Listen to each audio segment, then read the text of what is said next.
नमस्कार दोस्तों, स्टडी 91 में आप सबका हार्दिक स्वागत है। मैं अमरीश पांडे आज आप सबसे सुपर टेट की 7वीं श्रृंखला से रूबरू होऊंगा और देखता हूं आप सब कितने प्रश्नों को करते हैं।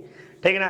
तो प्रश्न चुके जब तक आप करोगे नहीं तब तक चीजें समझ में नहीं आते। आप सबको करना पड़ेगा, आप सबके जवाब को देखना पड़ेगा।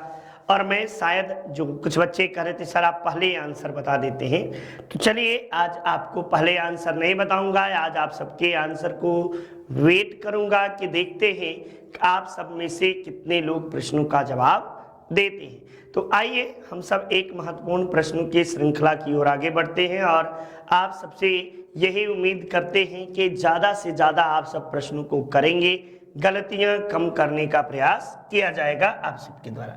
चलिए ये देखिए आपके सामने पहला महत्वपूर्ण प्रश्न रहा कि मोटर गाड़ियों में साइड की वस्तुओं को देखने के लिए प्रयुक्त दर्पण कौन सा होता है। आपको जो है उत्तल दर्पण, अवतल दर्पण या समतल दर्पण या आपको जो है उपयुक्त में से कोई नहीं। मोटर गाड़ियों में साइड की वस्तु यानी जब हम देखते हैं ना साइड की चीजों को देखते हैं तो उसमें किस प्रकार के आपको दर्पण का प्रयोग किया जाता है, ये फटाफट जल्दी से आप सब कमेंट बॉक्स में जल्दी से हाँ जी बिल्कुल बिल्कुल। कुछ लोगों का जवाब गलत आ रहा है। नहीं भाई नहीं, ये आप सब दे लीजिए। कुछ लोगों का ए बे बे बे बे ए नहीं बाबा, ये देखिए आप सबके अनुसार जो है ये देखने पर आपको उत्तल दर्पण का प्रयोग किया जाता है। किसका? उत्तल दर्पण का आपको प्रयोग किया जाता है। साइड के वस्तुओं देखने के अलावा पढ़ने के लिए भी आपको उत्तल दर्पण का ही प्रयोग करते हैं। चलिए नेक्स्ट, एकदम गलती आप सबसे होनी ही नहीं चाहिए। गलती हुई तो आप परीक्षा से बाहर हुए, ठीक ना। तो इस तरह के गलतियां बिल्कुल ये कॉमन कक्षा 10th क्लास के प्रश्न हैं और इन प्रश्नों का जवाब बिल्कुल गलत नहीं होना चाहिए। सुपर टेट में इसलिए भी कि चूंकि उसमें लिख दिया है कि बेसिक जानकारी, साइंस की आपको बेसिक जानकारी होनी चाहिए, तो ये सब बिल्कुल बेसिक जानकारी के अंतर्गत आते हैं। ये देखिए एसी को डीसी में परिवर्तित करने के लिए निम्न में से कौन से उपकरण का प्रयोग किया जाता है। एसी को डीसी में रेसिस्टर का, कंडेंसर का, ट्रांसफार्मर का या रेक्टिफायर्स का। एक दिन प्रश्न आप सबको जो है कि इससे संबंधित में मैंने कराया था।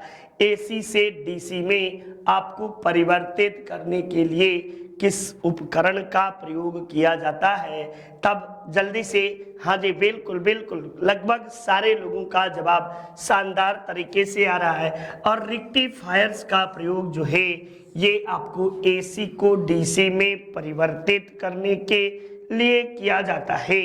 साथ साथ ही आपको बता दें रेक्टिफायर, वैक्यूम ट्यूब, डायोड, पारा आर्क बल्ब और आपको तांबा, ये सभी जो होते हैं ये आपको अर्धचालक के रूप में भी इनका प्रयोग किया जाता है। नेक्स्ट, भारतीय रासायनिक औद्योगिकी संस्थान जिसे Indian institute of chemical technology कहाँ स्थित है। ये आपको अहमदाबाद में, प्रयागराज में, हैदराबाद में या कोलकाता में। ये वेरी इंपॉर्टेंट कर लीजिएगा, वीवीआई प्रश्न कर लीजिएगा। और आप जल्दी से फटाफट इसके आप जल्दी से बताइए, जल्दी से आप सबके प्रतीक्षा कर रहा हूँ। कहाँ पे? अहमदाबाद में या प्रयागराज में या हैदराबाद में या कोलकाता में, आपको कहाँ पर स्थित है। ठीक, तब ये प्रश्न जल्दी से हमें बताइएगा।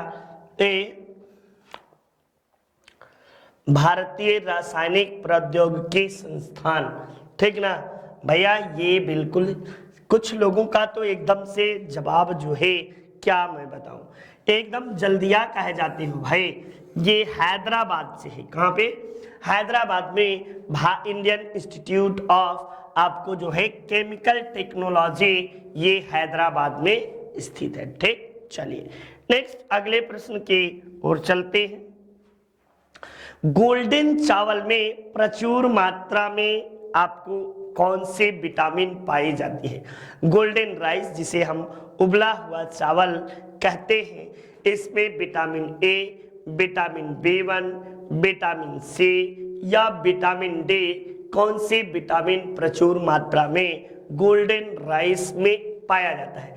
जबकि चावल को अधिक धोकर पकाने से विटामिन B1 जिसे हम बोलते हैं थायमीन, ये नष्ट हो जाता है, ठीक ना। विटामिन B1 जो है थायमीन ये आपको नष्ट हो जाता है किससे? अधिक धुला हुआ चावल खाने से, ठीक ना। अधिक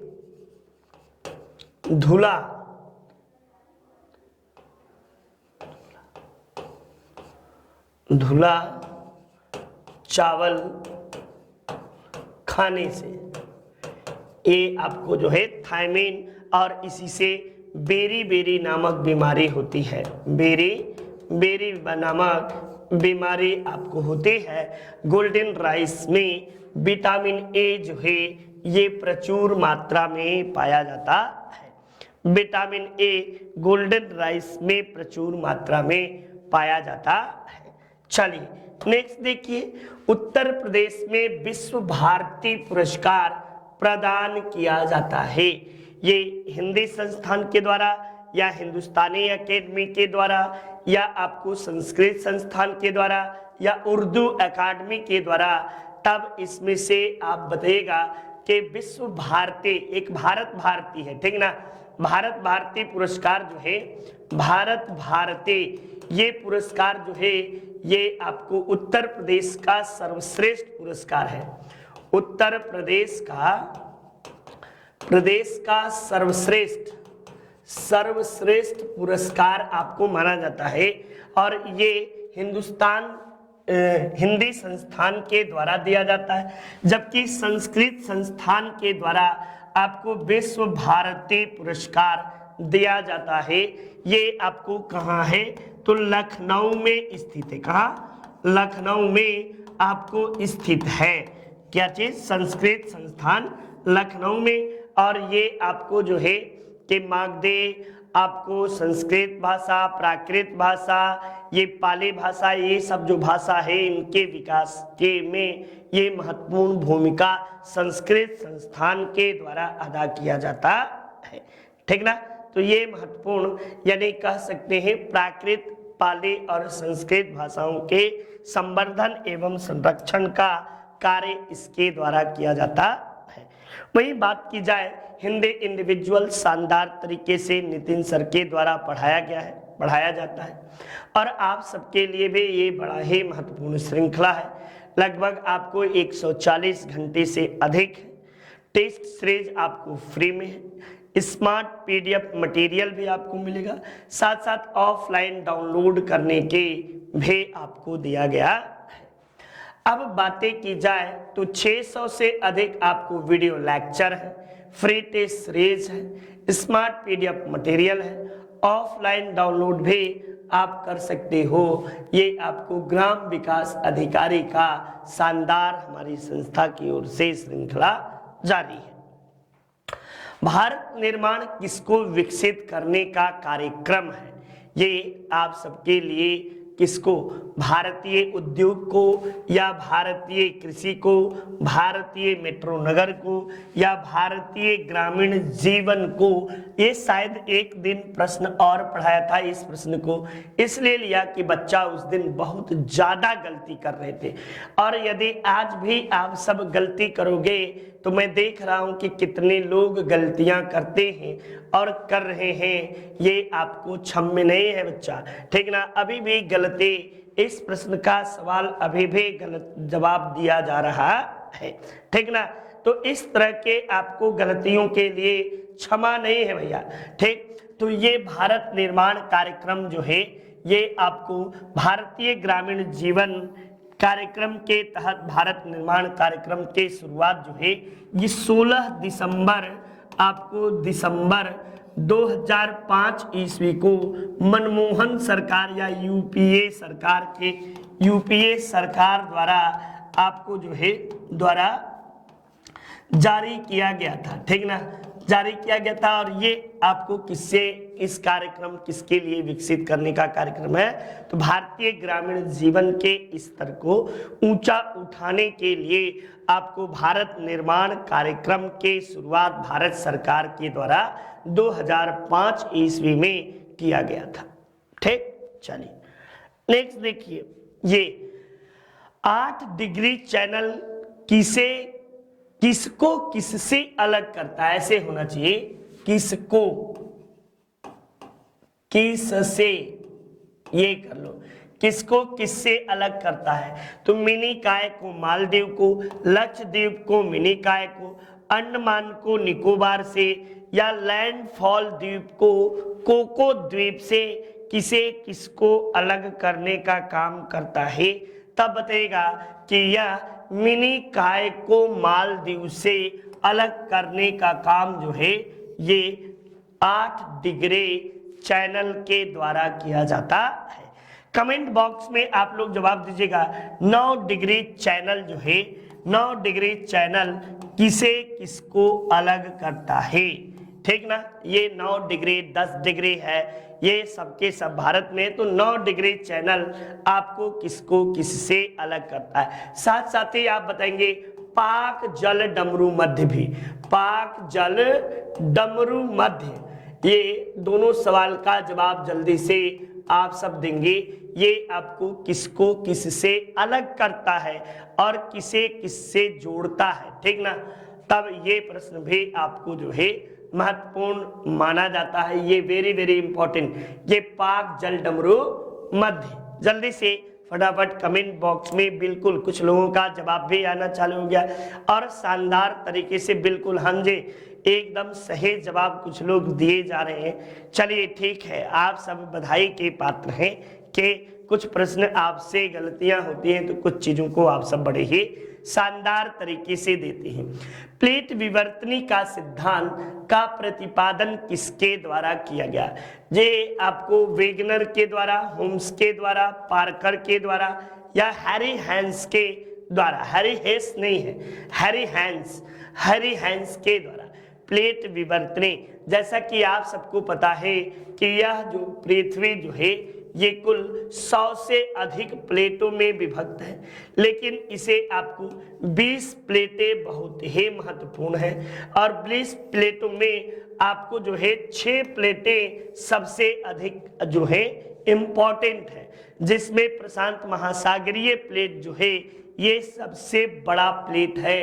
और कहीं न कहीं प्लेट विवर्तनी का सिद्धांत क्यों होता है प्लेटें, तो अंदर का भाग लिक्विड के फॉर्म में है, साथ साथ ये जो है पृथ्वी को बैलेंस करने के दृष्टि से भी आपको जो है विभाजित किया गया है।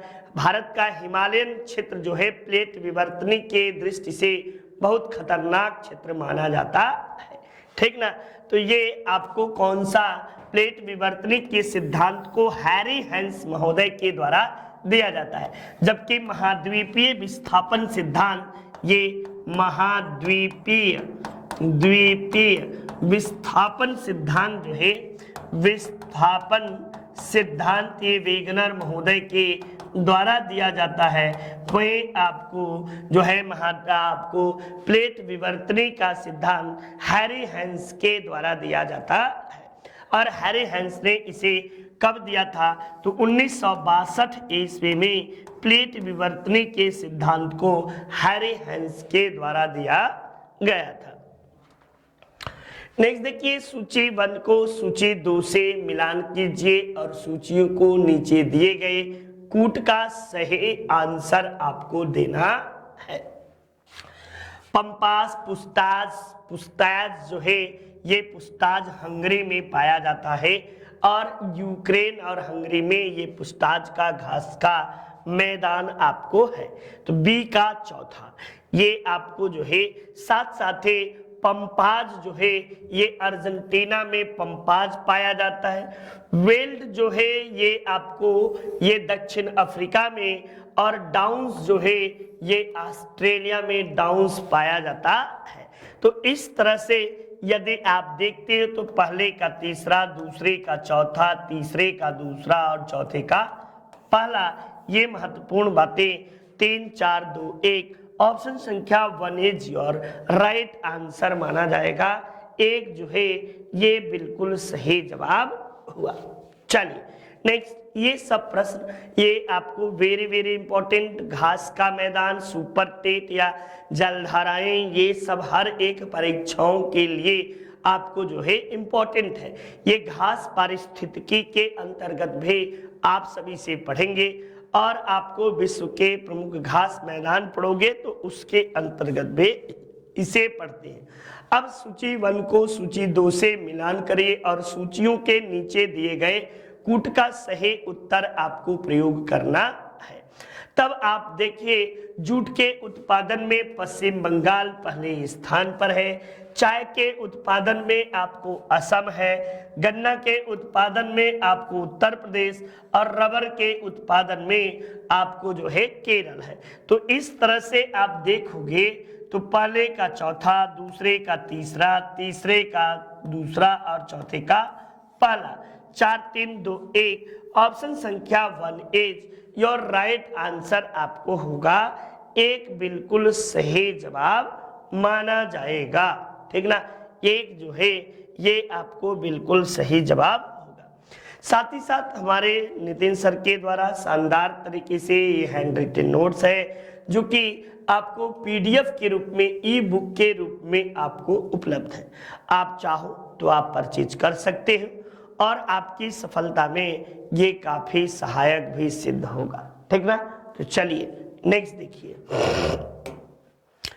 अयोध्या का शिलालेख किस वंश के शासकों ने लिखवाया था? हेरेक वंशीय, मौर्य वंशीय, कणव वंशीय या शुंग वंशीय? किस वंश के राजाओं के द्वारा लिखाया गया था? ये आप लोग जल्दी से फटाफट जवाब दीजिए, जल्दी से जवाब। ठीक ना, मैं प्रतीक्षा कर रहा हूं आप सबके जवाब की। ठीक, वेट कर रहा हूं। देखिए तो मेरे शेर कैसे जवाब देते हैं बहादुर लोग, वाह भाई वाह। ना बाबू, गलत जवाब दे रहे हो आप सब, क्या यार। ये देखिए, अयोध्या अभिलेख जो है ये गुप्त वंश से संबंधित है और इस अभिलेख को किसने लिखा था? तो पुष्यमित्र शुंग का सेनापति धनदेव, ठीक ना, धनदेव के द्वारा ये अभिलेख लिखा गया था। और इसी अभिलेख में आपको जो है कि हिंद यूनानियों के आक्रमण के जानकारी जो है ये आपको प्राप्त होते हैं। ठीक, तो ये प्रमुख बातें, ये आपको धनदेव के अयोध्या अभिलेख से इस बात की जानकारी प्राप्त होती है।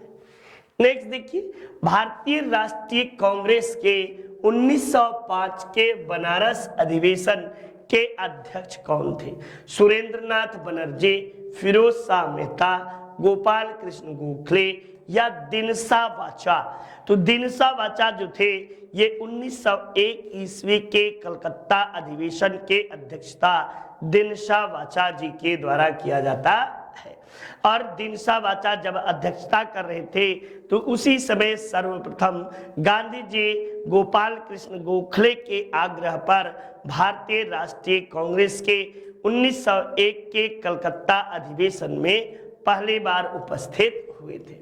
अब यहाँ प्रश्न पूछ रहा है कि वाराणसी अधिवेशन में, तब आप बताइएगा कि यह गोपाल कृष्ण गोखले जी थे जो कि 1905 के वाराणसी अधिवेशन की अध्यक्षता किए थे।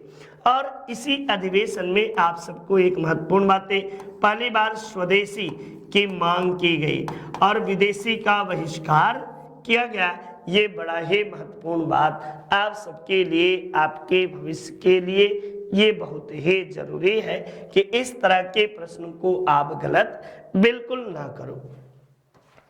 नेक्स्ट देखो, 1857 की वीरांगना महारानी लक्ष्मीबाई का जन्म स्थान कौन सा है? आगरा है या आपको जो है आगरा, झांसी या आपको ये वाराणसी या वृंदावन, कौन सा है? तब महारानी लक्ष्मीबाई का जन्म जो था, इनके बचपन का नाम मनु था या छबीली भी, नाना साहब इन्हें छबीली भी कहकर बुलाते थे। साथ साथ ही इनका मूल नाम मणिकर्णिका था। मणिकर्णिका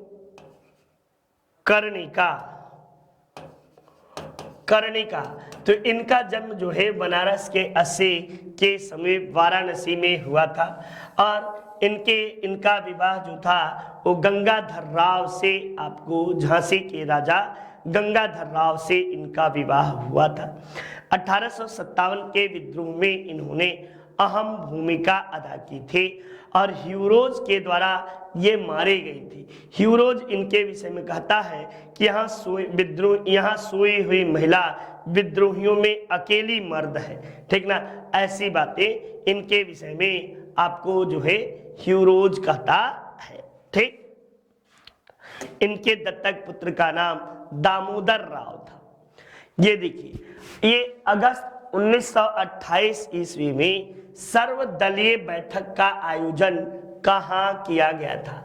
ये आपको सर्वदलीय बैठक जो है किस लिए बुलाया गया था, तो इसी सर्वदलीय बैठक में आपको यह निर्णय लिया गया था कि भारत का संविधान होगा जो भारतीयों के द्वारा निर्मित किया जाएगा, जिसे हम नेहरू रिपोर्ट के नाम से भी जानते हैं, ठीक ना। तो ये आपको लखनऊ में हुआ था या वाराणसी में, इलाहाबाद में या आगरा में, ये आपको सर्वदलीय बैठक कहाँ हुआ था। तो 1928 ईस्वी में एक सर्वदलीय बैठक हुआ और वह आपको लखनऊ में आयोजित हुआ था। कहाँ पे? यह सर्वदलीय बैठक आपको लखनऊ में आयोजित हुआ था और इसमें आपको पंडित जवाहरलाल नेहरू, सरदार वल्लभ भाई पटेल, सुभाष चंद्र बोस जैसे नेताओं ने भी भाग लिया था और ये महत्वपूर्ण बातें आप सबके लिए। चलिए नेक्स्ट देखिए, काकोरी कांड के अभियुक्तों के बचाव हेतु एक वकील गठित किया गया था। अब काकोरी कांड जो है ये कब घटित हुआ था? ये 1925 ईस्वी में 9 अगस्त 1925 ईस्वी को काकोरी कांड की घटना घटित हुई थी, जिसमें राम प्रसाद बिस्मिल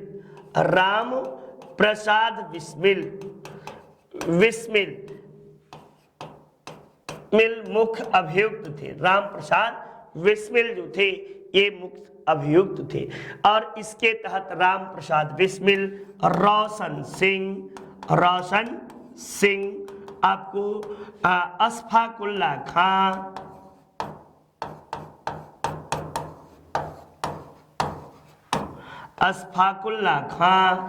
आपको जो है कि इन सभी राजेंद्र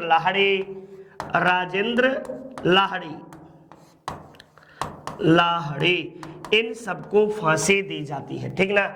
ये सभी लोगों को फांसी दी जाती है और इन्हें वर्तमान में जो है यूपी सरकार काकोरी एक्शन कांड कर दिया है। इसका नाम काकोरी एक्शन कांड, ट्रेन एक्शन कांड नहीं, train action, Kakori train action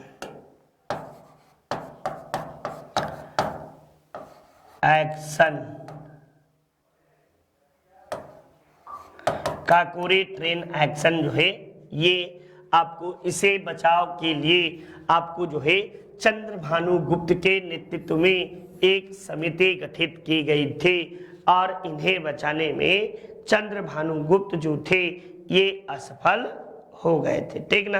ये प्रमुख बातें रही।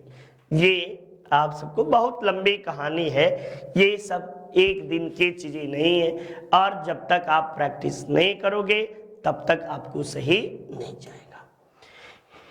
राजस्व लेखपाल शानदार हमारी संस्था की ओर से आपको बैच प्रारंभ है। 600 से अधिक आपको जो है वीडियोस है, साथ ही साथ आपको टेस्ट सीरीज है, स्मार्ट पीडीएफ मटेरियल है और ऑफलाइन डाउनलोड करने की भी सुविधा आपको दी गई है, ठीक। नेक्स्ट देखो, दक्षिण अफ्रीका महाद्वीप के सबसे ऊंचे चोटी को कौन सी है? माउंट एलब्रस है, माउंट किलिमंजारो है या आपको जो है एटलस है या डेक्कनबर्ग है? तब बताइएगा। दक्षिण अफ्रीका की सबसे ऊंची चोटी माउंट आपको किलिमंजारो है जो कि तंजानिया में है। तंजानिया आपको दक्षिण अफ्रीका के देश तंजानिया में आपको सबसे ऊंची चोटी, दक्षिण अफ्रीका की सबसे ऊंची चोटी आपको यहीं स्थित है। ये लगभग 5800 से अधिक ऊंचाई पर स्थित है। इसकी ऊंचाई 5800 आपको मीटर से अधिक ऊंची है। ये आपको इस पर्वत से विषुवत रेखा जो है होकर गुजरती है। ये एक इंपॉर्टेंट बात याद करना, इससे विषुवत रेखा, विषुवत रेखा होकर गुजरती है, ठीक ना, होकर गुजरती है। ये महत्वपूर्ण बातें हैं, ठीक। तो ये आप सब याद किए रहिए। चलिए नेक्स्ट देखिए, दक्षिण अब भारत की सबसे ऊंची चोटी है कौन सी? अनामुड़ी है, डोडा बेटा है, अमरकंटक है या महेंद्रगिरी है? तो दक्षिण भारत की सबसे ऊंची चोटी आपको अनामुड़ी है। जो अनामुड़ी ये आपको जो है ये सबसे अनाई मुड़ी जिसे लिखे हो, ठीक, ये सबसे ऊंची चोटी मानी जाती है, ठीक ना। ये आपको जो है कि लगभग ये इसकी ऊंचाई जो है ये 2695 मीटर आपको इसकी ऊंचाई आपको है। कितना? 2695 मीटर। और ये केरल के इडुक्की जिले में स्थित है, ठीक ना। केरल के इडुक्की जिले में आपको स्थित है। और अन्नामुड़ी ये जो है, अन्नाई मुड़ी जो है ये आपको जो है, और दूसरी सबसे ऊंची चोटी, दक्षिण भारत की दूसरी सबसे ऊंची चोटी आपको ये है। और ये किस पर्वत श्रेणी में स्थित है ये कमेंट बॉक्स में आप लोग बताइए। डोडा बेटा किस पर्वत श्रेणी में स्थित है, ठीक ना। ये किस पर्वत श्रेणी में स्थित है? नेक्स्ट, ये आपको सूची 1 को सूची 2 से मिलान करने के लिए दिया गया है। एक तरफ आपको कायांतरित, एक तरफ चट्टान है, दूसरी तरफ उनके रूप में यानी कौन से चट्टान है, तब आप बताइएगा। ग्रेनाइट जो होता है ये आग्नेय चट्टान होता। ग्रेनाइट आपको यानी चौथे का पहला 2 ऑप्शन आपके सामने आए। अब बॉक्साइट जो है ये आपको कायांतरित चट्टान, अलौह अयस्क चट्टान माना जाता है। जबकि लिग्नाइट और आपको बचे कौन से? आपको लिग्नाइट और स्लेट। तब आप इसके जवाब क्या देंगे? तब आप जवाब दीजिएगा कि आपको जो है कि स्लेट जो होता है ये कायांतरित चट्टान होता है और लिग्नाइट जो होता है ये अवसादी चट्टान होता है, ठीक ना। तो इस तरह से आप देखो तो पहले का दूसरा हुआ, दूसरे का चौथा हुआ, तीसरे का तीसरा हुआ और चौथे का पहला हुआ। तो 2 4 3 1, 2 4 3 1, इस तरह से ऑप्शन संख्या 2 इज योर राइट आंसर हुआ। 2 जो है ये बिल्कुल सही जवाब आपका हुआ, ठीक। ये आप सबके लिए एक चट्टान परिवर्तित सुपर टेट में पूछ सकता है, क्योंकि 3 प्रकार के चट्टान होते हैं, आग्नेय चट्टान, अवसादी चट्टान और आपको जो है रूपांतरित चट्टान, ठीक। तो आग्नेय चट्टान को प्राथमिक शैल कहते हैं और अवसादी चट्टान को द्वितीयक शैल के नाम से जानते हैं। आग्नेय और अवसादी दोनों का परिवर्तन जो है इसे हम परिवर्तित चट्टान या कायांतरित चट्टान या रूपांतरित चट्टान के नाम से जानते हैं। नेक्स्ट देखिए, सूची 1 को सूची 2 से मिलान करना है और नीचे दिए गए सूचियों को सही तरीके से आपको जो है ये करना है। चलिए आपको जो है फ्यूजियामा, विंड, वेस्टेज, आल्पस ये किस प्रकार के आपको जो है आपको है, तब बताएगा फ्यूजियामा जो है एक ज्वालामुखी चट्टान है और ये अम्लीय ज्वालामुखी चट्टान माना जाता है। फ्यूजियामा एक अम्लीय ज्वालामुखी चट्टान है, ठीक ना, अम्लीय ज्वालामुखी चट्टान है एकदम। अब देखो चौथे का दूसरा, 1 और 2 ऑप्शन लगाने का तरीका भी मैं बता रहा हूं।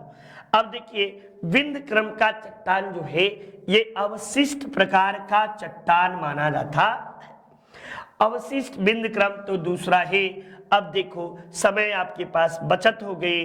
आल्पस जो है ये वलित पर्वत है और विस्टोज जो है ये भ्रंशोस्थित पर्वत है। तो इस तरह से आप 2 ऑप्शन पर भी अपने प्रश्न को लगा लिए, आपका प्रश्न सही हुआ।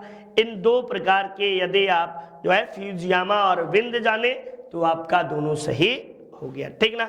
तो इस तरह से प्रश्न को करने आना चाहिए। यदि ऑप्शन 2 में से जानते हैं तो आप अपने समय की बचत कर सकते हैं। किस केस में सर्वोच्च न्यायालय ने यह प्रस्तावना को संविधान का भाग माना? गोलकनाथ में, बेरूबारी में, केशवानंद भारती में या उपयुक्त सभी मामलों में सर्वोच्च न्यायालय के द्वारा प्रस्तावना को संविधान का भाग माना गया? तब ये आपको जो है कि केशवानंद भारती केस में जो है प्रस्तावना को संविधान का अंग माना गया। और साथ साथ प्रस्तावना में एकमात्र परिवर्तन जो है ये आपको कब किया गया? तो 42वां संविधान संशोधन 1976 ईस्वी में आपको जो है यही केशवानंद भारती बनाम भारत संघवाद में आपको प्रस्तावना में परिवर्तन किया गया।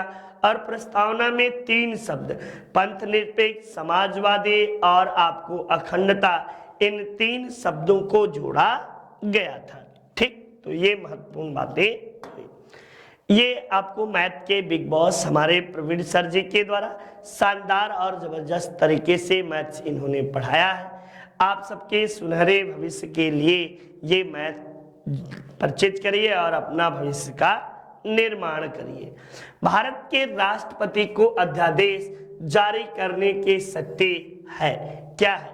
तो भारत का राष्ट्रपति अध्यादेश जारी करता है। जल्दी से फटाफट आप लोग बताइए। ये विधायी शक्ति है, कार्यकारी शक्ति है, अर्ध न्यायी शक्ति है या न्यायी शक्ति है? तब आप कह सकते हैं कि राष्ट्रपति अध्यादेश जारी कितने के तहत करता है? तो आर्टिकल नंबर अनुच्छेद जो है 1, 2, 3 के तहत राष्ट्रपति अध्यादेश जारी करता है। राष्ट्रपति का अध्यादेश कहां से लिया गया है? तब बताएगा 1935 के संविधान या अधिनियम से, 1935 के संवैधानिक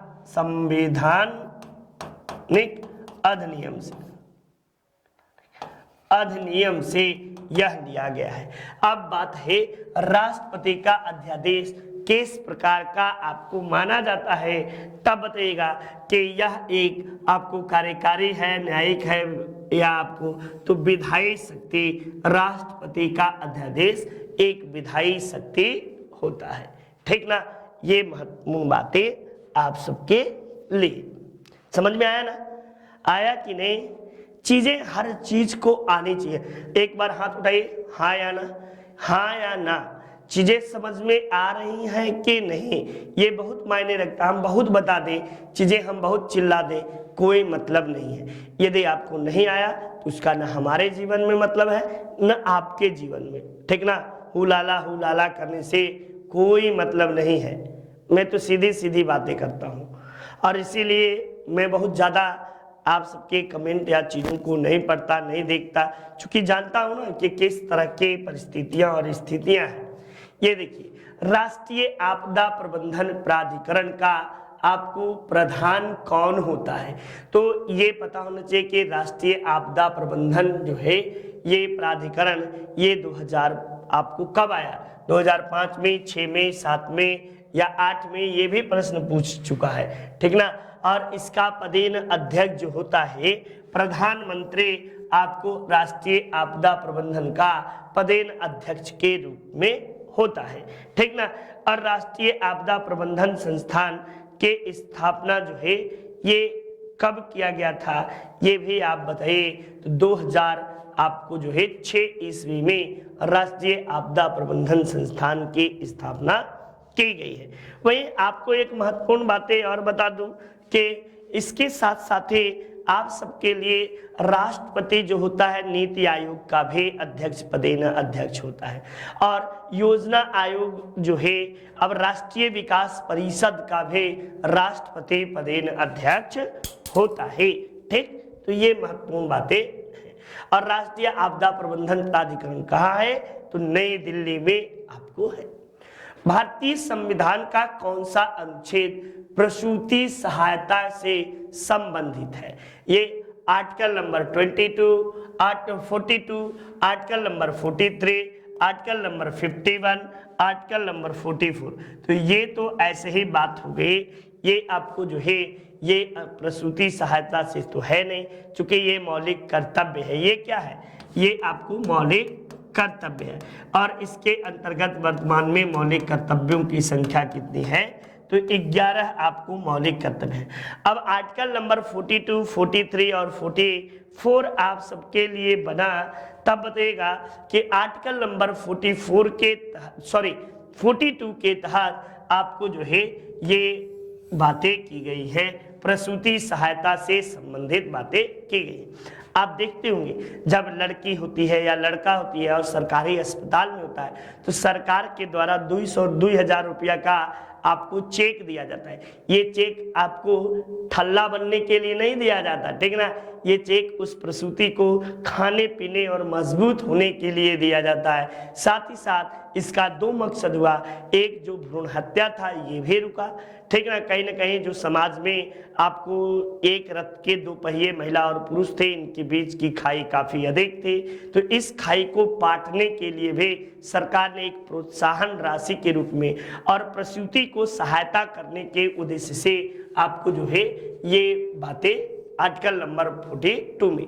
आशा मैडम देख रहे होंगे, हर जगह आशा लोग काम कर रही है। ये सारी चीजें आपको जो है भारतीय संविधान के द्वारा व्यवस्था किया गया है। अब देखिए अनुसूची 1 को अनुसूची 2 से सुमिलित करिए। ये एक तरफ आपको 1 2 3 4 अच्छा भाई जबरदस्त तरीके से आपको जो है कि दिया गया है। आइए हम सब देखते हैं कि कहां किस किस आर्टिकल में कौन कौन सी बातें की गई हैं। तो अनुच्छेद आपको जो है कि 19 3 में 1 में 2 में 3, अच्छा 1 2 3 है ही नहीं, 1 2 है ही नहीं। अच्छा चलिए, आवाज संचरण की स्वतंत्रता की बात जो है ये आपको किसमें किया गया है, तो आर्टिकल नंबर आपको 19(4) में आवाज संचरण यानी कहीं भी जाकर आप घूम सकते हैं, आपको रोक टोक नहीं है। ये बातें भारतीय संविधान के अंतर्गत यह आपका मौलिक अधिकार है, ठीक ना। वही वृत्ति मतलब व्यवसाय करने का, व्यापार करने का और उपजीविका अपनाने का अधिकार जो है ये अनुच्छेद नंबर आपको 19(6) में इस बात का प्रावधान किया गया है। वही निवासियों को निवास करने की स्वतंत्रता जो है ये आपको 19(5) में निवास करने की स्वतंत्रता और कोई भी धर्म या इससे संबंधित समागम समिति बनाने के बिना अस्त्र शस्त्र का बनाएंगे, ठीक ना।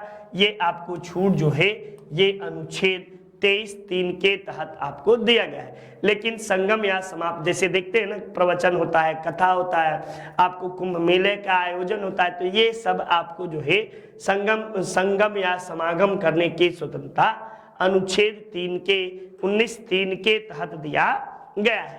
तो इस तरह से आप देखोगे तो पहले का तीसरा, दूसरे का चौथा, तीसरे का पहला और चौथे का दूसरा, कहीं है दुई, अच्छा आ गया, यही है। आपको ऑप्शन संख्या 1 इज योर राइट आंसर, एक जो है वो बिल्कुल सही जवाब माना जाएगा। किस महाद्वीप को प्यासी भूमि का देश कहा जाता है, ये ऑस्ट्रेलिया को, अफ्रीका को, अंटार्कटिका को, ठीक ना, ये अंटार्कटिका को, या क्या भाई क्या हो जा रहा है, ये अंटार्कटिका को या यूरोप को या अफ्रीका को किसे कहा जाता है? तब बताइएगा कि प्यासी भूमि का देश या आपको ऑस्ट्रेलिया को कहा जाता है। ऑस्ट्रेलिया को कंगारुओं का देश भी कहा जाता है, कंगारुओं का देश भी कहा जाता है।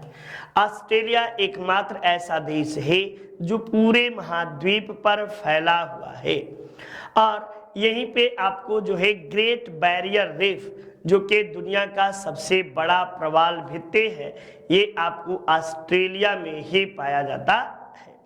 ऑस्ट्रेलिया को ओशनिया महाद्वीप के नाम से जाना जाता है। ऑस्ट्रेलिया महाद्वीप का सबसे बड़ा शहर सिडनी को माना जाता है, ठीक ना। तो ये महत्वपूर्ण बातें आपको हुई। नेक्स्ट, ये हमारे द्वारा जबरदस्त तरीके से ग्राम विकास की पुस्तक लिखी गई है और आप इसे परचेज कर सकते हैं। आपके लिए और आपके सुनहरे भविष्य के लिए बड़ा ही महत्वपूर्ण श्रृंखला यह मानी जाती है।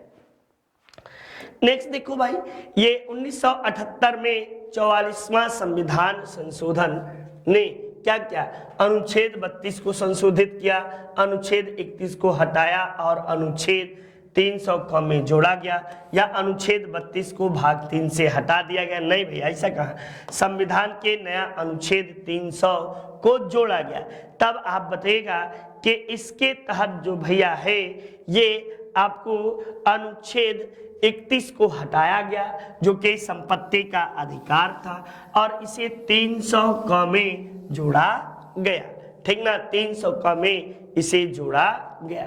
ये क्या है? तो संपत्ति का अधिकार, ठीक ना। संपत्ति का अधिकार अब क्या है? तो कानूनी अधिकार है। कैसा है? कानूनी अधिकार बन गया। लेकिन संविधान के प्रारंभ में यह मौलिक अधिकार हुआ करता था। भारत का संविधान भारतीय द्वारा बनाया जाएगा, ऐसा कहने वाले प्रथम व्यक्ति कौन थे? तो ये आपको गांधी जी के द्वारा 1922 ईस्वी में कहा गया था कि भारत का संविधान भारतीयों के लिए और भारतीयों के द्वारा निर्मित किया जाएगा।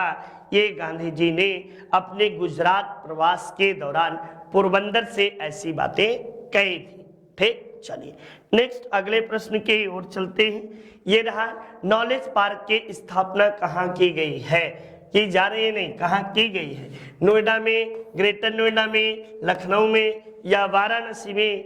तब बताइए कि नोएडा आपको जो है कि ग्रेटर नोएडा में नॉलेज पार्क की स्थापना की जा रही है।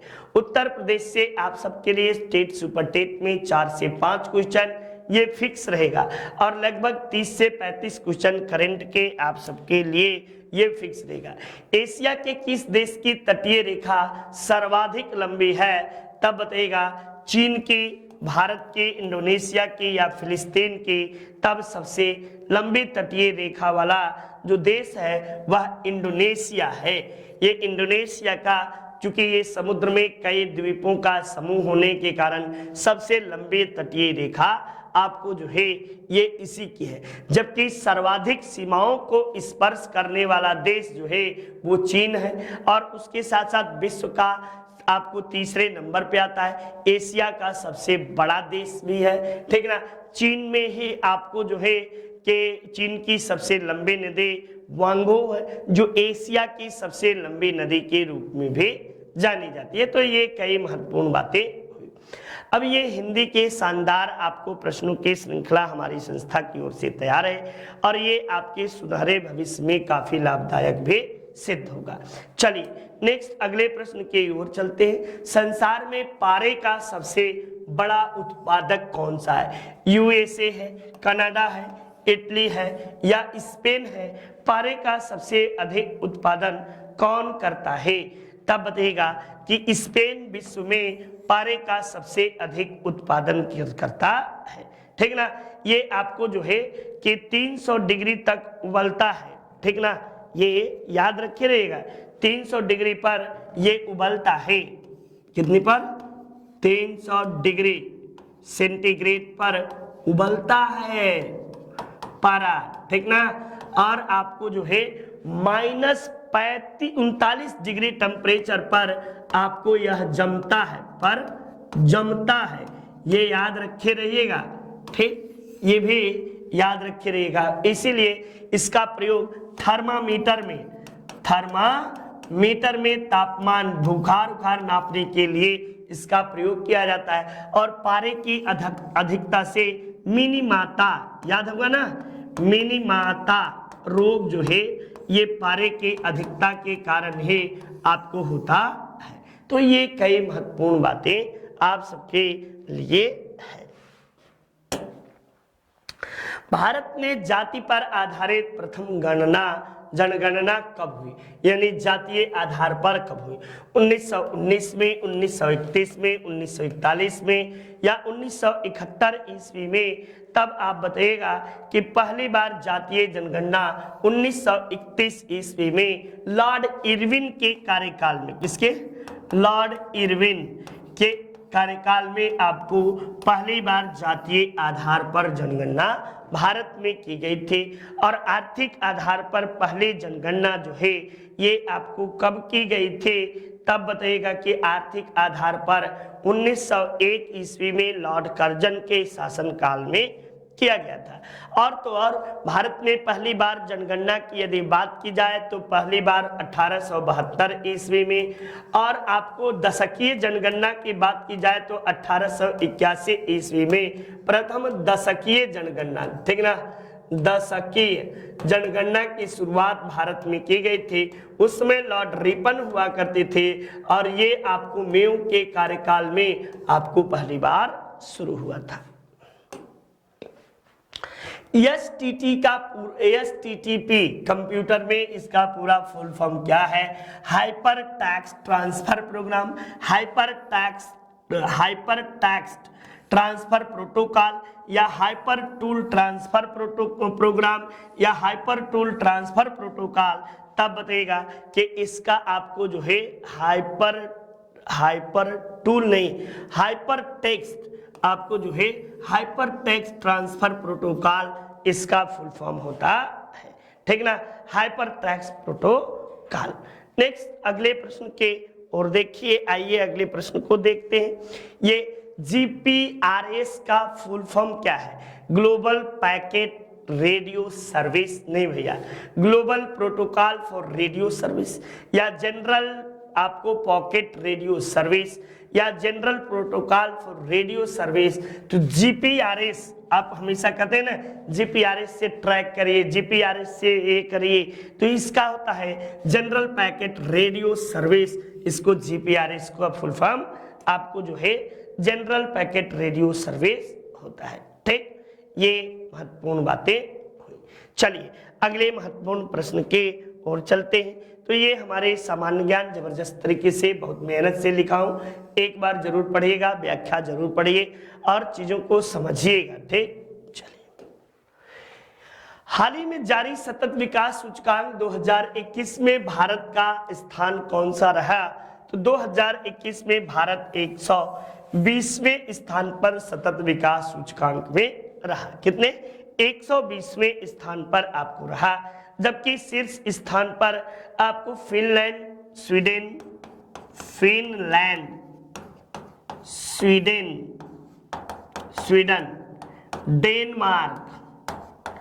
डेनमार्क ये आपको क्रमशः पहले, दूसरे और तीसरे स्थान पर इन देशों का रहा, जबकि चौथे स्थान पर जर्मनी रहा और पांचवें स्थान पर आपको बेल्जियम रहा, ठीक ना।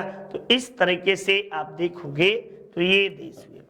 नेक्स्ट देखिए, सौर ईंधन का उपयोग करने वाले पहले एयरलाइंस आपको कौन है? तब ये आपको Korean airlines, Swiss airlines, Indian airlines या जापानीज। तो स्विस एयरलाइंस जो है ये सौर ईंधन का उपयोग करने वाले पहले एयरलाइंस बने हैं, ठीक ना। ये आपको स्विस एयरलाइंस जो है ये पहली एयरलाइंस है।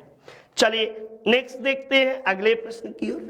हाल ही में भारत ने किस देश के साथ स्लाइनेक्स 2022 नौसेना, ये श्री याद करना, श्री से श्रीलंका, ठीक ना, श्रीलंका, स्लाइनेक्स किससे? तो श्रीलंका के साथ भारत ने हाल ही में नौसेना अभ्यास किया। ठीक, चलिए नेक्स्ट देखिए अगले प्रश्न की ओर। नाटो कुल कितने देशों का समूह है? तो नाटो कुल आपको जो है ये 30 देशों का समूह है। कितने?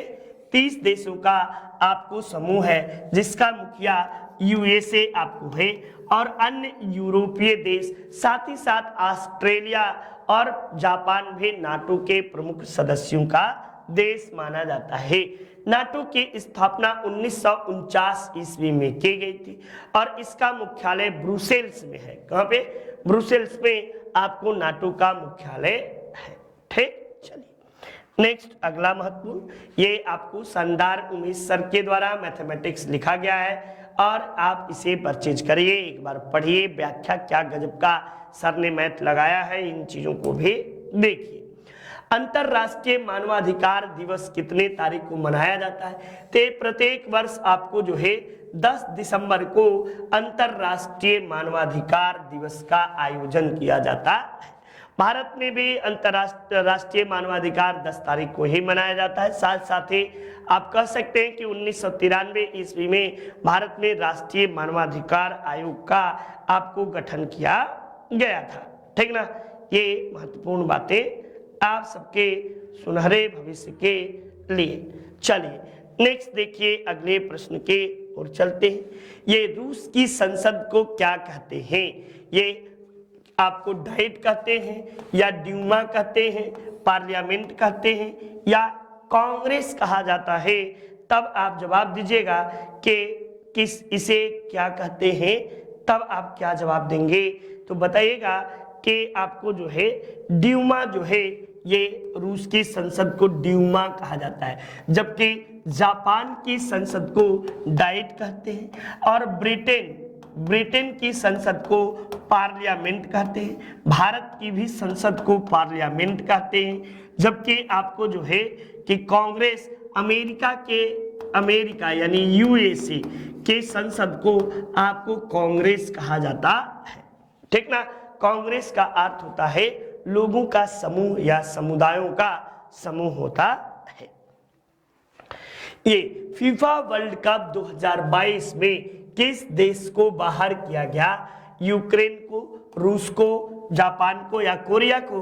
तो रूस को, चूंकि यूक्रेन पर आक्रमण करने के कारण रूस को कई यूरोपीय देशों और कई महत्वपूर्ण संघों के द्वारा प्रतिबंधित कर दिया गया है, लेकिन पुतिन किसी के कहां सुनने वाले हैं। ठीक है ना, उन्होंने भी अपने तरीके से जितना बना है वो अपने राष्ट्र के लिए जो है कार्य कर रहे हैं। ठीक, ये कमेंट बॉक्स में आप लोग जरूर बताइएगा कि रूस यूक्रेन में कौन कितना जिम्मेदार है। क्या रूस ने यूक्रेन पर आक्रमण करके उचित किया या उसने गलत किया?